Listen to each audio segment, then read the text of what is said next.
F-22 Raptor, a bird of prey. Its sophisticated technology and stealth capabilities make it a formidable foe against any enemy of the United States. In 2014, the Raptor flew its first combat mission as the U.S. launched airstrikes against ISIS insurgents in Syria. Putting bombs on target may look like child's play on TV, but in reality, getting a bird from ground to air is a lot harder than it seems. Tyndall Air Force Base, Florida. Once an Air Education and Training Command asset, Tyndall has been home to every F-22 pilot in the Air Force. If you're going to get into the F-22 community, it starts here in the 43rd. This is Raptor country. It's king of the hill. It's the best airplane man's ever made, without a doubt. I used to fly the F-16. It's a phenomenal fighter. It still is. It's unbelievable. The F-22 is just a step even greater than that. There's nothing in the sky that can match its capability. The emotion that you have is one of, A, I can't believe I get to do this. And then I do distinctly remember just being amazed at how much I could see and observe, and the freedom of maneuver that you just don't have on the ground. After the first one, I was amazed at that freedom of maneuver, and then I was really happy to be back on the ground. You see everything that's going on. The enemy doesn't see you. It's a completely unfair fight, and it's great to be on this side of it, that's for sure. It's only been a few years since Tyndall has become an Air Combat Command asset, but its mission has always been in the sky. It's always been in the fighter business, and has always been in the training business here at Tyndall. When I was last stationed here, I left here in 2010, and at that time it was Air Education and Training Command. It had a unique training role.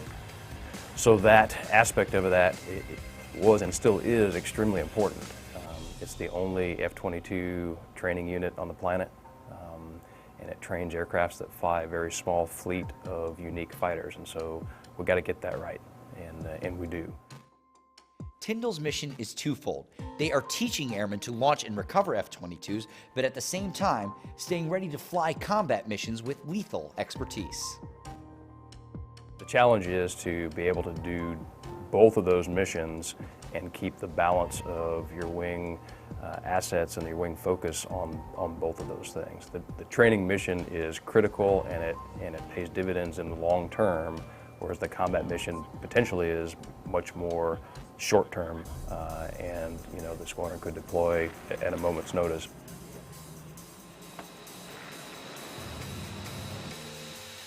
But we have an incredible team, we really do, and we talk about lines of effort within the wing.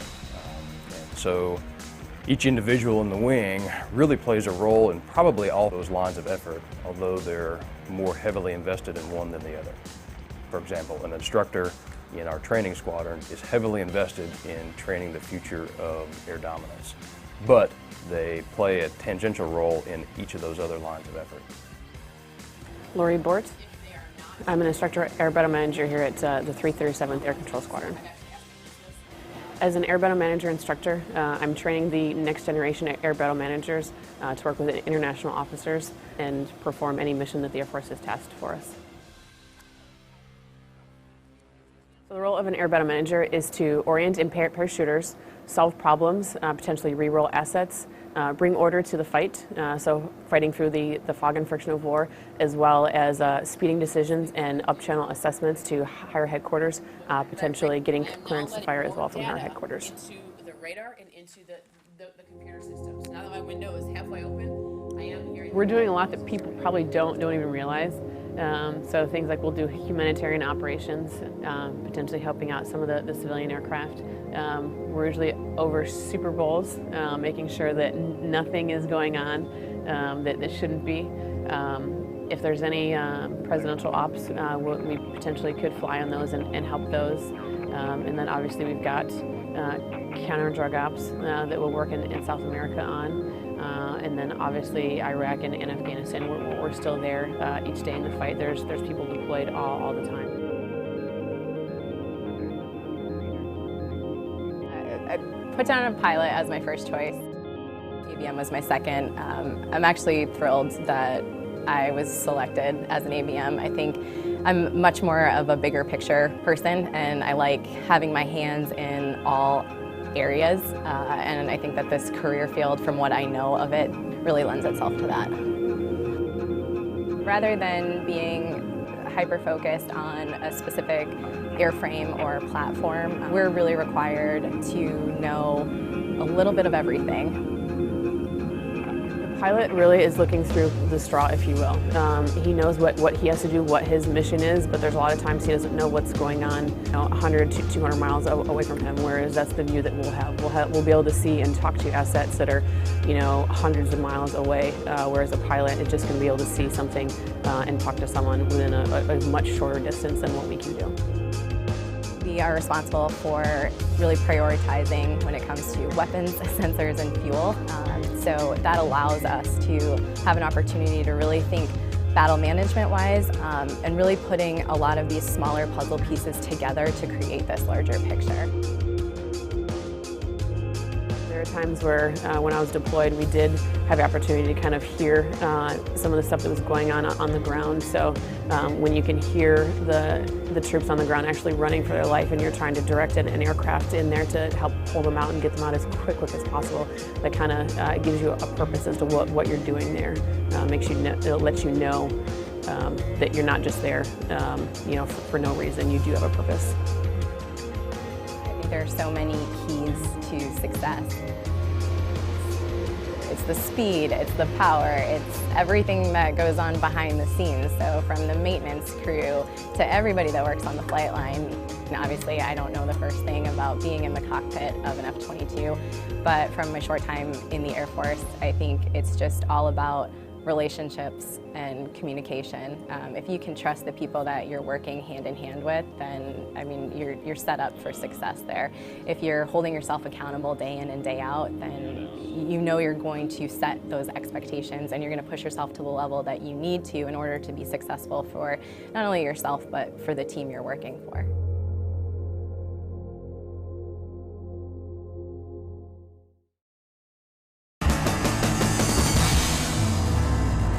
The F-22 is agile, fast, and stealthy, but none of these capabilities matter if we can't get it off the ground. And the airmen who work around the clock to make sure these jets are ready to fly know that the end result is worth every drop of sweat. Is that good? Yeah?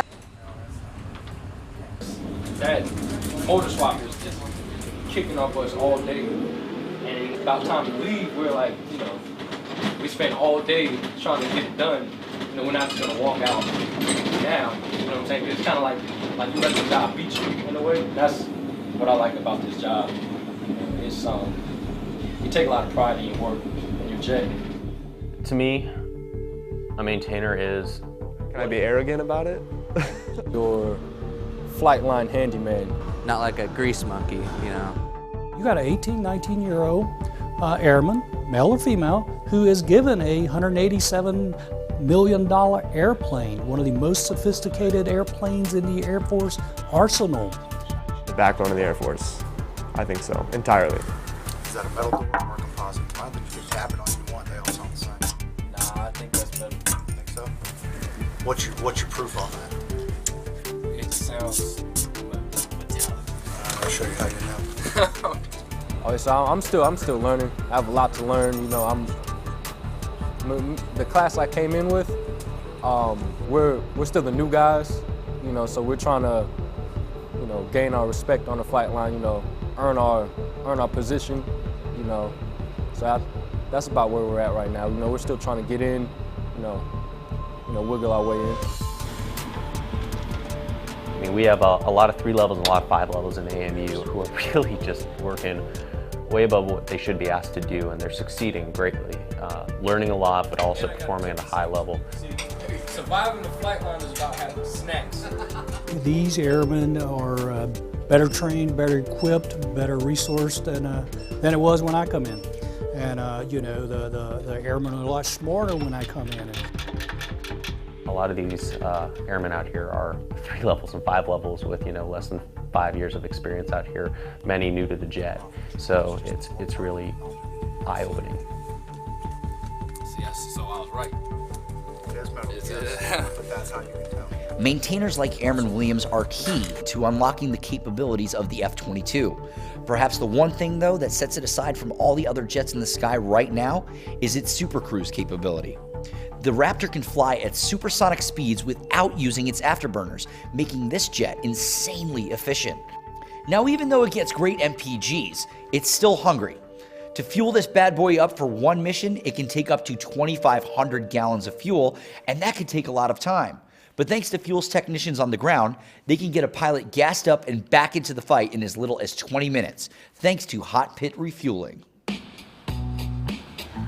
I'm Technical Sergeant Anthony Morris, and I'm the NCRIC of Fuels Distribution for the Fuels Flight here at Tyndall Air Force Base. When it comes to hot pit refueling, I see us as the most significant. Of course, you got to have the maintenance guys to fix it, you know, and the crew chiefs to kind of take care of it. And the pilot can't drop bombs. I mean, he has to drop the bombs, but just like a car, you can have all the best maintenance on it in the world, but if you run out of gas, you're not driving. Basically, a hot pit refueling cuts sortie time regeneration in half, sometimes by about 70%.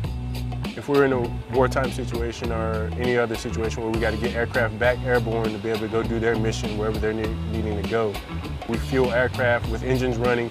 They pull up, they're allowed to receive fuel and go right back out onto the runway and take off.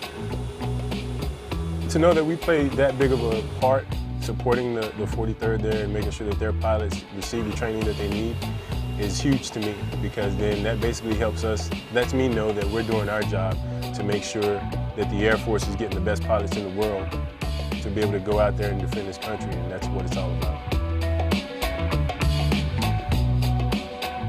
I love the Airmen. Being able to look back and say, okay, this guy got here, they had no idea what they were doing. Like, they weren't even confident enough to drive on the flight line because, you know, we didn't know if they would cut off a jet or if they do something crazy. So to see them progress from that manner, now they're out there, they're pumping gas. To see the knowledge that they're gaining, we're putting them through rotational training, like laboratory training, where they're learning how to test fuel, cryogenics training, where they're learning about different chemicals like liquid oxygen, liquid nitrogen, things like that. And to see their curiosity and the fact that they care, that's the biggest thing for me. Now, Tyndall's flight line can be a busy place. On any given day, there are F-15s, 16s, 22s, T-38s, E-3s, and even commercial airliners taking off and landing within minutes of each other. And it's up to the air traffic controllers to keep everybody out of gridlock.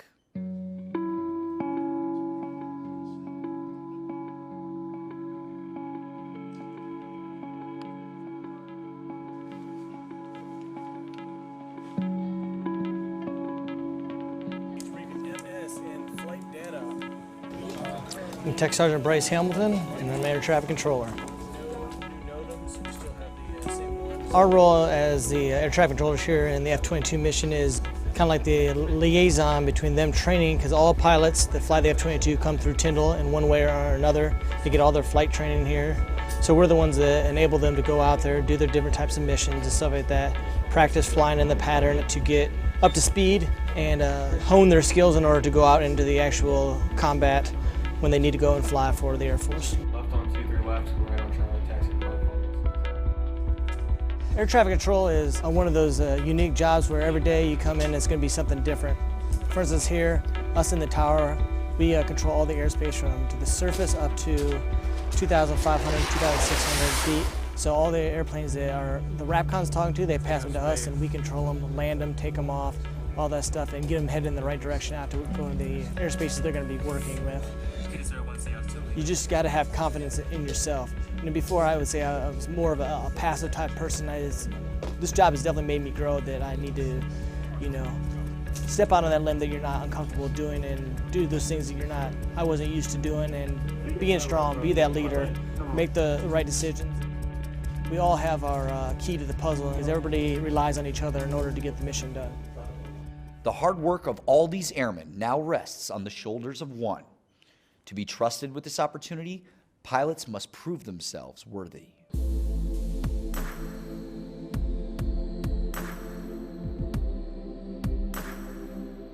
The kid in me comes out every time I look at that jet. It's just a huge piece of machinery. It looks like a big toy.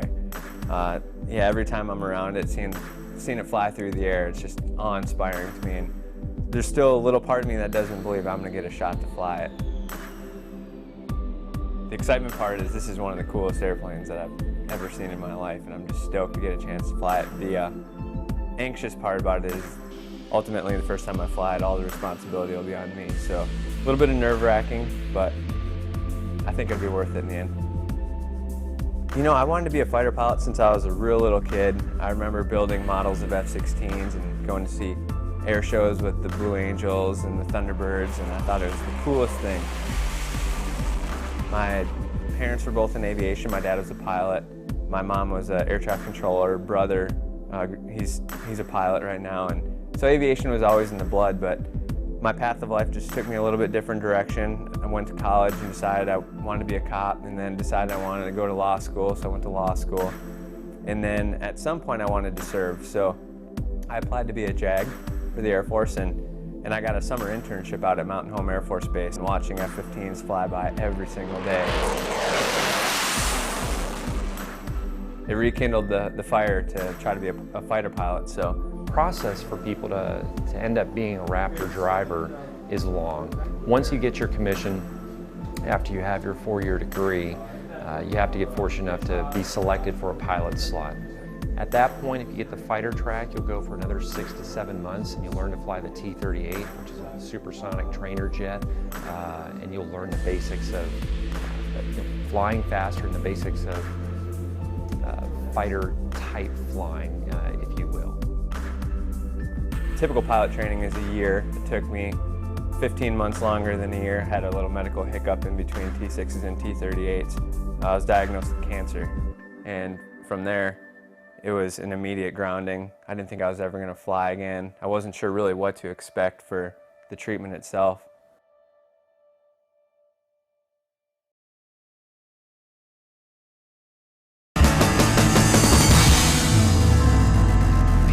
Fighter pilot is one of the most physically and mentally demanding jobs in the world. Something as little as colorblindness can end your career before it even begins. For Captain Robert Hansen, his journey was just beginning when he found out he had cancer. I didn't think there was anything wrong, to be quite honest. I had one small lump on my neck, and Robin's parents are in the medical field. Her dad's a doctor and mom's a nurse, and they both took a look at the lump and they said, hey, you should probably get it checked out. And this was after I had said it like 3 times. True, I'm just saying. true. Yeah. After the T6 phase was complete, I went and saw a doctor, and they sent me to a specialist who took some biopsies of the lump itself. And ultimately, it was inconclusive until I'd started T38, and I got right into the T38 training, about to solo the jet. And the news finally came back that it was cancer. It was rough, but knowing Rob, he never felt sorry for himself. He never got depressed or anything. It was what you would expect when you've been diagnosed with cancer. But he never really was like, oh, woe is me, and played, you know, this sad card. So it was a struggle for me to watch him deal with not knowing where he stood with the Air Force. He wanted to be a pilot. That was his dream. That's what he wanted to do, and now it wasn't necessarily in the cards. And that was really hard for him to watch that slip away, because you would see in his eyes it just wasn't, he just didn't know. And not knowing is the hardest part sometimes. As soon as the news dropped that I was diagnosed with cancer, the commander at that time, Lieutenant Colonel Moon, saw me into his office and said, hey, your primary job at this point is just to get healthy. He's like, I don't even want to see you until you are healthy and all the treatments are done. And so there's a regulation that said that I was supposed to be disenrolled after 6 months of being off of flying status. And they essentially said, hey, we're going to submit a waiver for this guy to get him back into pilot training. And we're not going to disenroll him until we hear back on that waiver. And that was a huge blessing for me too. So I had 15 months worth of time to wait for the waiver where I could continue to study, and they continued to give me jobs and make sure that I was gainfully employed with the Air Force so that I could indeed get reinstated into pilot training. After 15 months of chemo and radiation treatment with his wife by his side, Captain Hansen beat cancer and went right back to pursuing his dream of flying. It's been an emotional roller coaster in some ways. Really high, like high highs with the You know, he almost got to solo the T-38 before he was diagnosed, and then he was diagnosed, so low. Then he beat the cancer, and then we didn't know if he was going to get back in, and that would have broken his heart, which would have broken my heart, and then he got back in, and then, you know, here we are. About to get really, really high again. That assignment night was pretty cool too when we finally, just the moment when it was finally my turn to get my assignment, and I'm in front of this big crowd, and there's some instructor pilots that are basically telling the crowd some of your mistakes in pilot training, and so you're just sitting there, and I had a little bit of a buzz going and a little bit anxious and excited, and the moment was finally about to arrive, and the SNR, the Senior National Representative, gets to announce what aircraft I get, and so. His quote, I think the standards must have changed since the last time I flew. Yeah, I think that was 2011. He's like, who's in? Colonel Himmel, what's he going to fly? The F-22!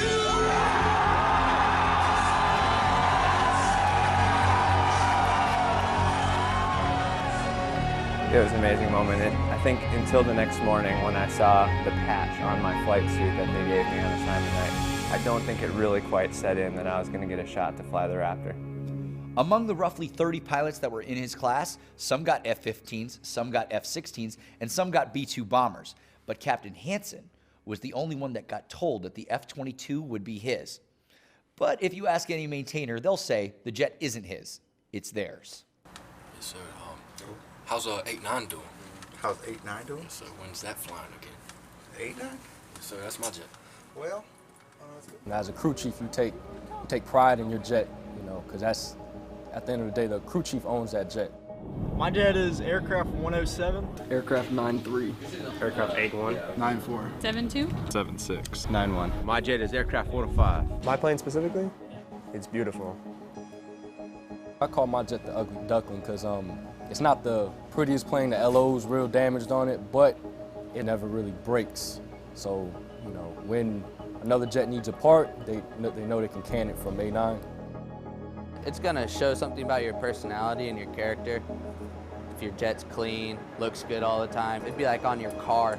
If you notice your engine oil light's on, well, hey, maybe I need to add some engine oil, but you just keep driving, you know.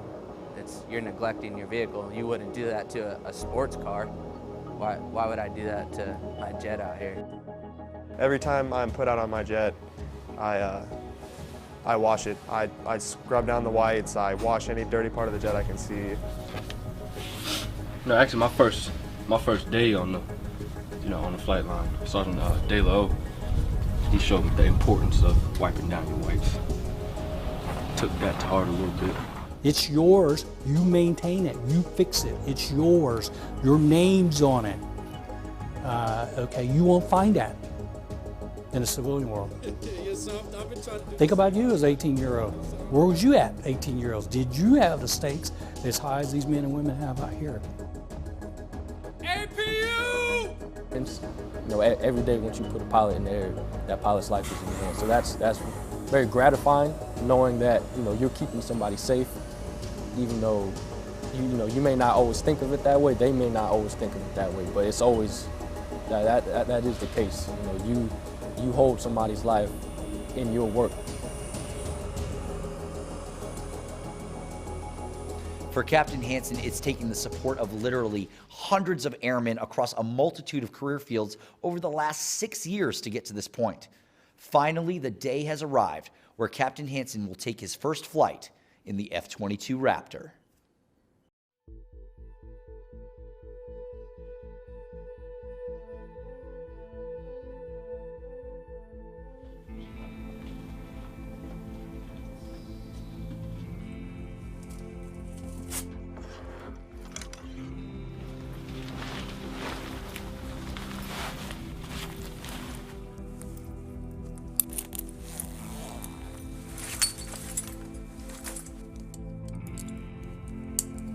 I'm excited for him because this is his, his dream, and it's being realized. He gets to do what he wants to do, and it's going to be emotional for me. I think his first flight, I'm going to be anxious because I just have to wait, and that waiting, like when he lands, and okay, he's on the ground, it's cool.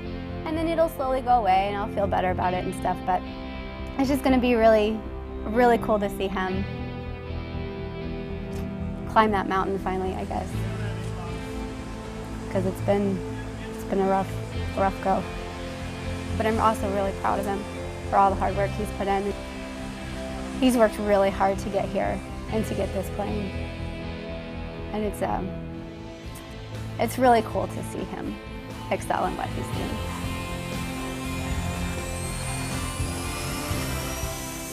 Being a representative of the Air Force and the F-22 community as well, I think that's something that I'll take a hell of a lot of pride in down the road. And you know, as the old phrase goes, it takes a village, and it starts with the maintainers.